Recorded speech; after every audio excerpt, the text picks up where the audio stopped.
ঘুমানোর আগে আমরা সাধারণত নির্দিষ্ট কিছু কাজ করি অনেকেই, যেমন কেউ কিছুক্ষণ বই পড়ি, কিছুক্ষণ মোবাইলে ভিডিও দেখি, এরকম অনেকেই অনেক কিছু করি, তারপর ঘুমাই যাই।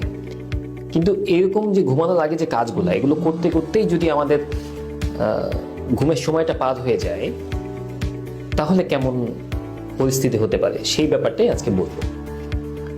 একজন ক্লায়েন্ট আসলেন, তিনি বললেন যে তিনি মোটামুটি সারাদিন খুব ভালো থাকেন, একদম ভালো থাকেন, তার সবকিছু ওকে, কিন্তু তার সমস্যাটা হয় হচ্ছে রাতের বেলা। তিনি একজন ব্যবসায়ী, তিনি ব্যবসা করেন এবং ব্যবসার সব কাজ শেষ করে তিনি ঘুমাতে যখন যান, শুইতে যখন যান, তখন তার প্রবলেমটা শুরু হয়।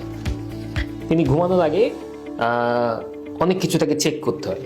তিনি নির্দিষ্ট একটা নিয়মে ফার্স্টে 3 বার দাঁত ব্রাশ করেন, এটা 3 বারই তাকে করতে হবে। এরপর তিনি মাথায় শ্যাম্পু দেন। Likey